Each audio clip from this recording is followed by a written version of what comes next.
Hello everyone. तो आज हम देखेंगे हाई नेक ब्लाउज़ की कटिंग और स्टिचिंग बहुत ही इजी तरीके से। तो यहाँ पर नॉर्मल ये मार्किंग है, मैं 8 या बेबी गर्ल्स के लिए बना रही हूँ ये।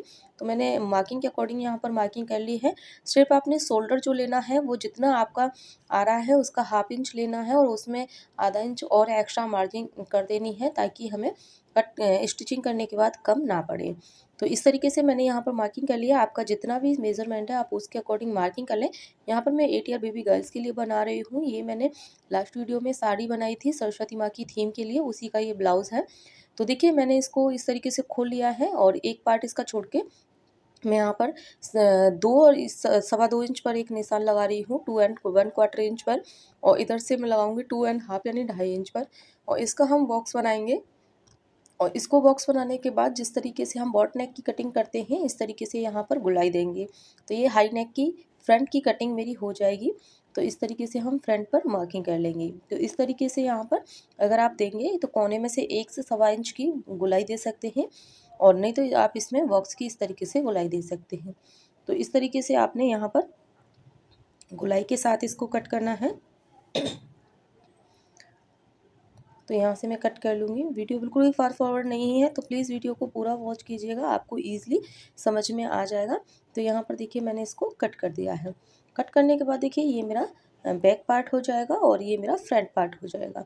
तो हमें बैक पार्ट में बैक ओपन करना है क्योंकि बैक में हम लगाएंगे जिप, और यहाँ से मैं आधा इंच शोल्डर डाउन कर देती हूँ क्योंकि हाई नेक में हमें शोल्डर डाउन ज़रूर करना है।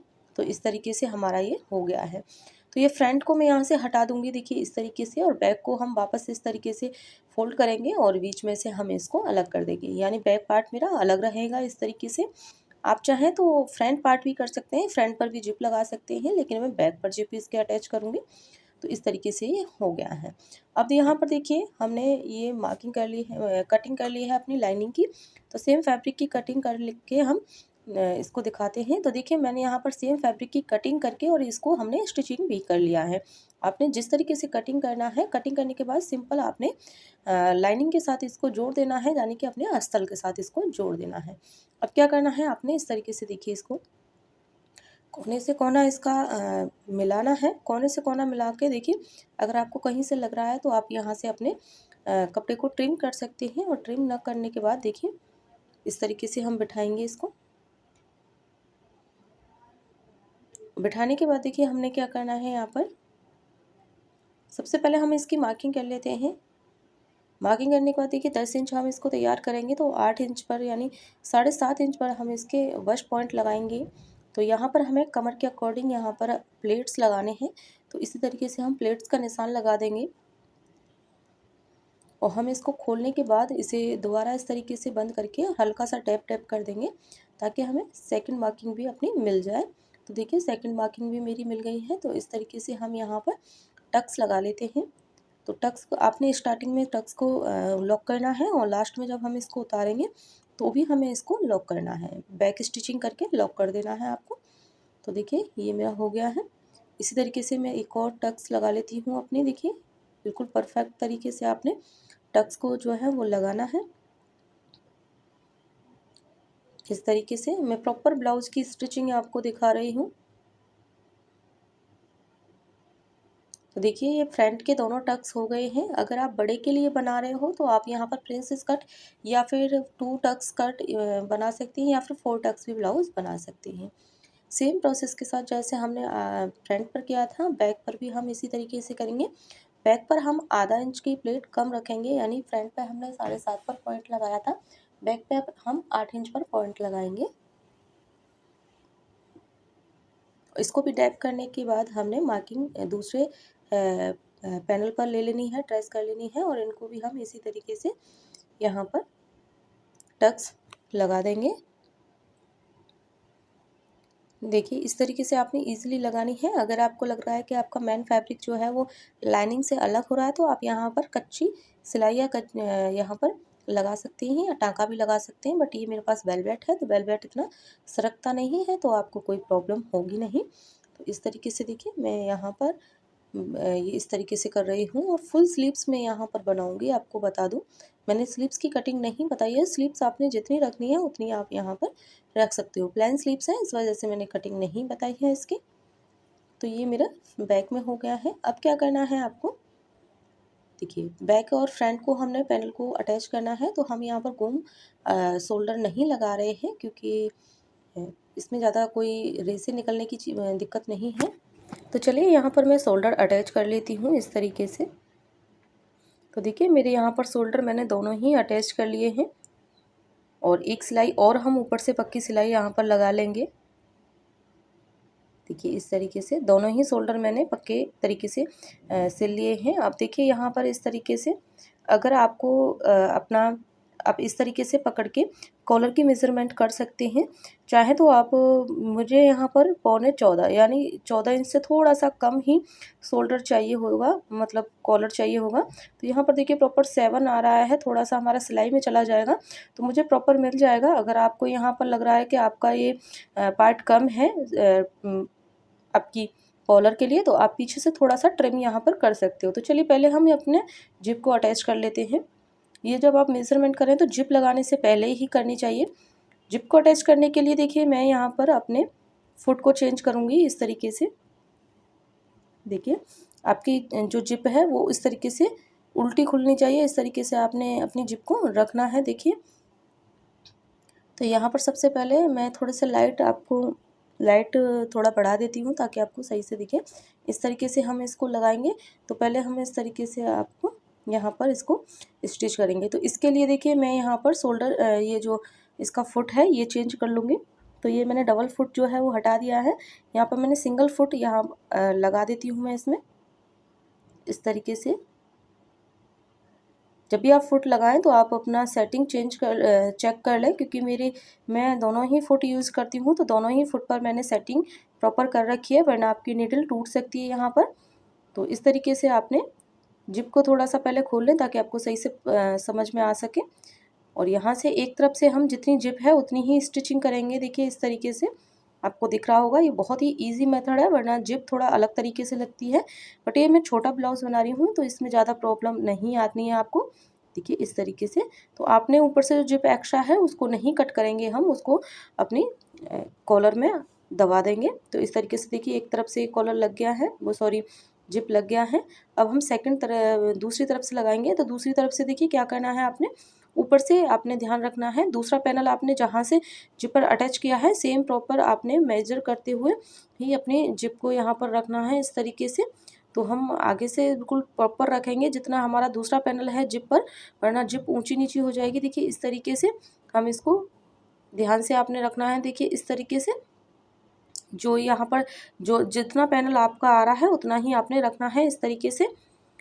और देखिए यहाँ पर हम जिप को इस तरीके से रखेंगे, जहाँ से हमारी जिप नहीं आ रही है उस पार्ट को हम इस तरीके से रखेंगे और यहाँ पे आधा इंच दबाते हुए हम सिलाई लगाएंगे और यहाँ पर जिप पे चढ़ाते हुए हम अपनी जिप पर भी सिलाई कर देंगे। देखिए इस तरीके से आपको गुम हो जाती है आपकी जिप और ज़्यादा समझ में नहीं आती। अगर आपकी जिप सेम कलर की नहीं है तो वो थोड़ा सा अलग तरीके से लगती है, लेकिन ये सेम कलर है तो इस तरीके से ही लगेगी। अगर आपका बैक पूरा ओपन नहीं है नीचे तक तो उसमें प्रोसेस थोड़ा अलग होता है, बट मेरा पूरा बैक ओपन है तो मेरा इस तरीके से मैंने इसमें अटैच कर लिया है। अब देखिए हम इसको खोलेंगे। खोलने के बाद देखिए ये इस तरीके से आपको दिखेगी जिप। देखिए प्रॉपर ओपन हो रही है आपके और इस तरीके से बंद भी हो रही है। अब यहाँ पर आपने हल्का सा इसको इस तरीके से दबाएंगे और हमने प्रेस स्टिच भी कर लिए है उस पर। देखिए इस तरीके से प्रेस स्टिच करने के बाद देखिए आप फिर से देख लें, क्योंकि अब हम अपने कॉलर कट करेंगे। कॉलर कट करने के लिए प्रॉपर मेजरमेंट होना ज़रूरी है। तो हम यहाँ पर देखेंगे, देखिए इस तरीके से हमारा पहले 7 था, अब 7 में हमारा 1/4 इंच कम हो जाएगा। देखिए इस तरीके से हमारा यहाँ पर देखिए इतना आ रहा है, 6.25 इंच आ रहा है, यानी 6.5 एंड 2/4 इंच मेरा यहाँ पर आ रहा है। तो सबसे पहले क्या करना है आपने, मैंने ये फोल्ड करके पेस्टिंग बुकरम का यूज़ कर रही हूँ, तो ये ध्यान रखिएगा। तो सबसे पहले हम इस तरीके से देख लेंगे जितनी भी आपकी कॉलर है, यानी 6.25 इंच मेरी कॉलर आ रही है तो 6.25 से आपका बुकरम जो है वो ज़्यादा होना चाहिए। देखिए इस तरीके से आप चाहें तो इस तरीके से भी मेज़र कर सकते हैं, बिल्कुल कॉर्नर पर लगा के, लेकिन हम थोड़ा अलग तरीके से करेंगे ताकि आप इजीली कर सकते हो। देखिए जहाँ से मैंने ये मार्किंग करी है वहाँ से 6.25 इंच पर एक मार्क करूँगी मैं इस तरीके से। अब हम फिर से अपने पैनल को ब्लाउज़ को लेंगे और ब्लाउज़ को देखिए हमने यहाँ पर एक मार्किंग कर ली है सीधी। ब्लाउज़ को लेंगे ब्लाउज़ को हमने यहाँ पर इस तरीके से करना है। देखिए मैंने 1 इंच पर मार्किंग और कर लिया है, आप देख पा रहे होंगे। ब्लाउज़ को लूँगी, फ्रंट पैनल को हम इस तरीके से मेज़र करेंगे और यहाँ पर डॉट लगाएंगे। अब डॉट लगाइए, जो मैंने 1 इंच का मार्किंग करी थी उसको मैं इस तरीके से कप देते हुए गुलाई में थोड़ा-सा हम इसको इस तरीके से जोड़ देंगे। तो ये मेरे कॉलर की गुलाई यहाँ से आ जाएगी। स्ट्रेट कॉलर ये नहीं आएगी, बहुत ही अच्छी गुलाई आती है। हम जब हाई नेक बनाते हैं तो इसी तरीके की कॉलर चढ़ाते हैं। अब हमारी जो नॉर्मल कॉलर होती है बड़े ब्लाउज में, वो 1.25 से 1.5 इंच की कॉलर होती है। क्योंकि ये छोटा ब्लाउज है तो इसमें मैं 1 इंच की कॉलर लगा रही हूँ। अगर आपका और छोटा आपने बनाना है किसी बच्चे के लिए तो आप यहाँ पर 1.25 इंच की भी कॉलर लगा सकते हैं। 1.25 इंच से कम नहीं लगाएं, यानी 1/2 एंड 2 क्वार्टर इंच। 1 इंच में 2 क्वार्टर इंच कम ले लें। तो इस तरीके से देखिए ये मेरे स्ट्रेट हो गई। अब मैं हल्की सी कोने से गुलाई दे दूँगी इस तरीके से। इस तरीके से गुलाई देने से ये इसकी बहुत अच्छी शेप आती है। और ध्यान रखें मैं यहाँ पर थोड़ा-सा कॉलर मैंने एक्स्ट्रा ली है, क्योंकि मैं हुक लगाने के लिए एक्स्ट्रा कॉलर ले रही हूँ। जब हम जिप बंद कर देंगे तो जिप को बंद करने के बाद जो एक्स्ट्रा हम हुक लगाएंगे ऊपर कॉलर पर, उस तरीके से।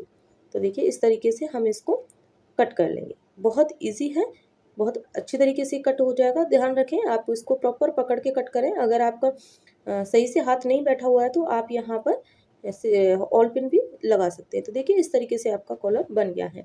अब हम अपनी वेलवेट पर इसको पेस्ट कर लेंगे। तो चलिए मैं इसको वेलवेट पर प्रेस करके फिर आपको दिखाती हूँ।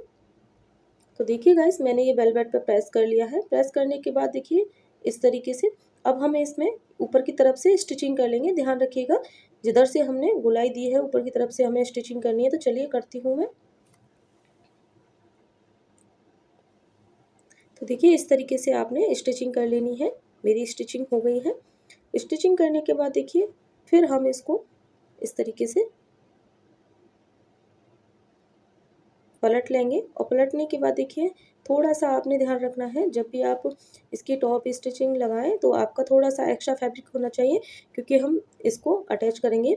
अब हम जो सिलाई लगा रहे हैं वो बिल्कुल आपके कॉलर के साइड में, यानी पेस्टिंग के बिल्कुल साइड में होकर लगनी चाहिए। पेस्टिंग के ऊपर बिल्कुल भी एक टाँका भी नहीं लगना चाहिए, वरना आपकी कॉलर पलटेगी नहीं।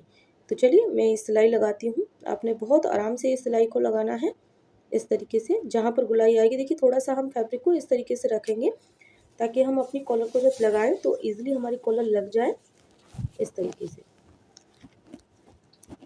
देखिए यहाँ गुलाई है तो मैं गुलाई दे दूँगी इसको इस तरीके से। देखिए गुलाई हो गई है। यहाँ पर स्टार्टिंग में और लास्ट में हमने यहाँ पर बैक स्टिच भी करनी है, ताकि हमारा टाँका कंप्लीट हो जाए। यहाँ से 1 क्वार्टर इंच फैब्रिक छोड़ते हुए हम कटिंग कर लेंगे। कटिंग करने के बाद हमें यहाँ पर जो जहाँ से हमारी पेस्टिंग में कर्व आया हुआ है वहाँ से हमें नॉचेस भी लगाने हैं। कुछ इस तरीके से नॉचेस आपने लगाने हैं। आपका धागा कटना नहीं चाहिए, ना ही आपकी पेस्टिंग कटनी चाहिए, और नॉचेस आपके प्रॉपर लगने चाहिए, ताकि आपका ये पलटने में ईजी हो जाए। तो चलिए करते हैं हम इसे।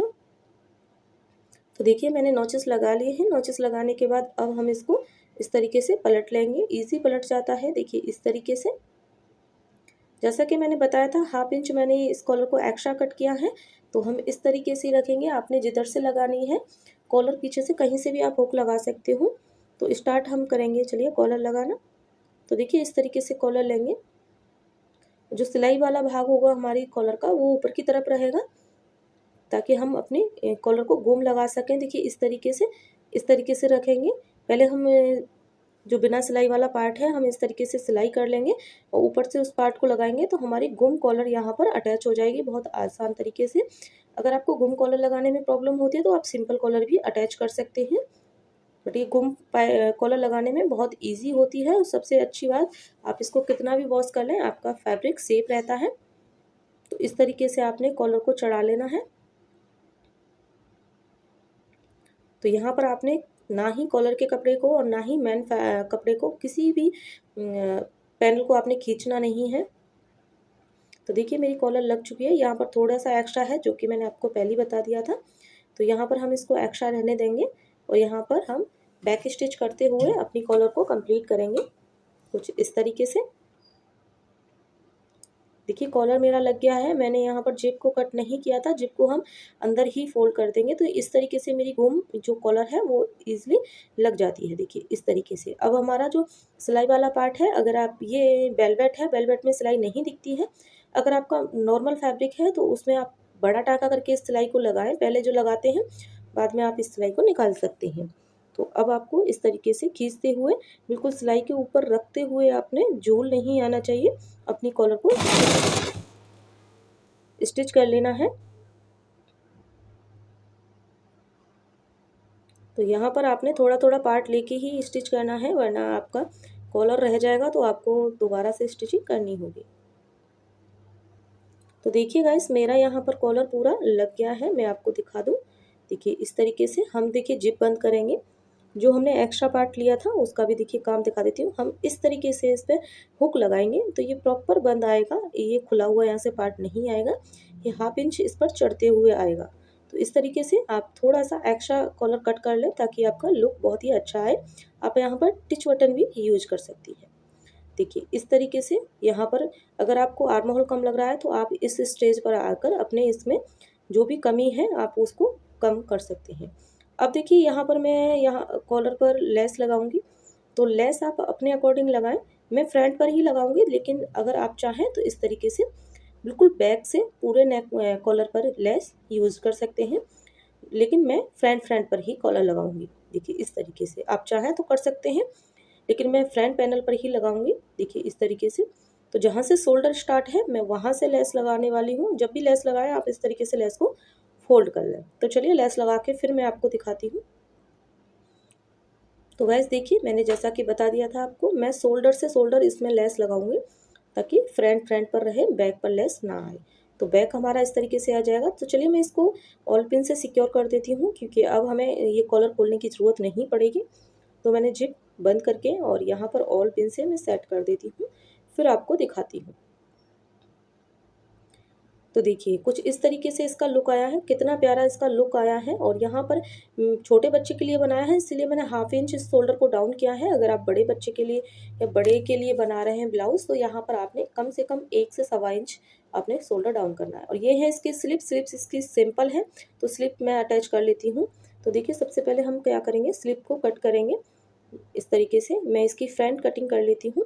तो इस तरीके से हम स्लिप्स को खोलेंगे। स्लिप को खोलने के बाद हम इसमें आधा इंच की फ्रंट कटिंग कर देंगे। देखिए दोनों पैनल हमने इस तरीके से रखे हैं फेस टू फेस, और यहाँ पर मैं आधा इंच की इसमें कटिंग करूँगी इस तरीके से।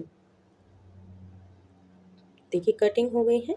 कटिंग करने के बाद जो हमने लेस अपने कॉलर पर यूज़ की है, जो कि हमने साड़ी पर भी यूज़ की है, वही लेस हम इसके बॉर्डर पर यूज़ करेंगे यहाँ पर। तो चलिए मैं इसकी लेस लगा के और स्लिप चढ़ा के दिखाती हूँ। स्लिप इसकी सिंपल है तो लगाने में कोई प्रॉब्लम नहीं आएगी। तो देखिए गाइस, मैंने इसमें स्लिप भी लगा ली है और यहाँ पर शोल्डर भी लगा लिया है। अब हम एक एक सिलाई इसमें सिंपल पूरे पर लगा लेंगे पहले, उसके बाद हम इसमें इसकी फिटिंग लगाएंगे, ताकि क्योंकि वेलवेट है, वेलवेट इसका स्लिप होता है। मैंने स्लिप में इनर यूज़ नहीं किया है, यानी लाइनिंग जो है वो स्लिप में यूज़ नहीं किया है। स्लिप मैंने विदाउट लाइनिंग के बनाई है। तो दोनों तरफ से मैंने सिंपल एक एक सिलाई लगा दी है। अब हम इसकी फिटिंग मार्किंग कर लेते हैं। फिटिंग जितनी भी है आप कर से उतनी कर लें। सबसे पहले हम इस तरीके से आर्म होल से आर्म होल लेते हुए हम इसका सेंटर निकालेंगे, और सेंटर निकालते हुए सेंटर पे से फिर हम अपनी फिटिंग लगाते हैं। इसी तरीके से अगर फिटिंग लगाते हैं तो आपकी कभी भी टेढ़ी फिटिंग नहीं आती है, कहीं से भी ज़्यादा या कम फिटिंग आपकी नहीं होती है। तो देखिए हमारे यहाँ पर 23 चेस्ट था, लेकिन हम 24 करेंगे, तो 6 इंच पर मैं मार्किंग कर लेती हूँ इस तरीके से। दोनों तरफ हम 6 इंच पर मार्किंग करेंगे। बॉटम पर मैं ज़्यादा मैंने लूजिंग नहीं ली है, तो बॉटम हम इसी तरीके से रखेंगे। मैंने मार्किंग कर लिया है, तो इस तरीके से हम इसको सीधा कर लेंगे, और इधर से भी हम इसको सीधा करेंगे कुछ इस तरीके से। अब हम अपने यहाँ पर स्लिप लेंगे, तो स्लिप मैं बिल्कुल फिटिंग की बनाऊँगी ताकि ये बेल बैठ है तो कोई प्रॉब्लम नहीं होगी। तो यहाँ पर मैं 3 इंच पर मार्किंग कर देती हूँ। 3 इंच पर मार्किंग करने के बाद जो हमारा आर्म होल पर फिटिंग वाला जो मार्क है, तो फिटिंग वाली मार्किंग से हम इस तरीके से इसको इंची टेप से या फिर स्केल की हेल्प से आप इसको सीधा कर सकते हैं। देखिए इस तरीके से सीधा कर लें आप बिल्कुल। दोनों ही मार्किंग आपने ऐसे ही सेम करनी है।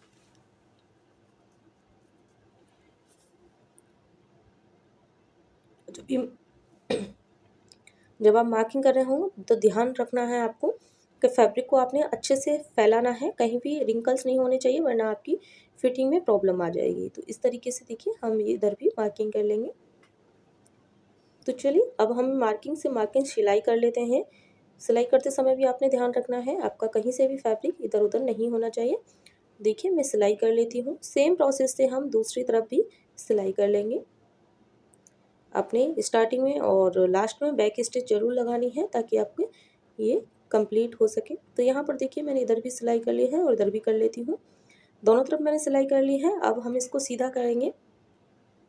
सीधा करने के बाद हम इसकी तैयार लेंथ लेके हम उसको फोल्ड कर देंगे, क्योंकि हम बिल्कुल इसको सिलाई वाला बना रहे हैं। अगर आप बड़े के लिए बना रहे हो तो उसका प्रोसेस थोड़ा सा अलग होता है, बाकी हाई नेक वगैरह का यही प्रोसेस होता है। सेम इसी तरीके से आपने कॉलर निकालनी होती है बड़ी के लिए भी। तो देखिए इस तरीके से ये सीधी हो गई हैं। कितनी प्यारी ये स्लीव्स आ रही हैं, बहुत प्यारी लग रहा है ये।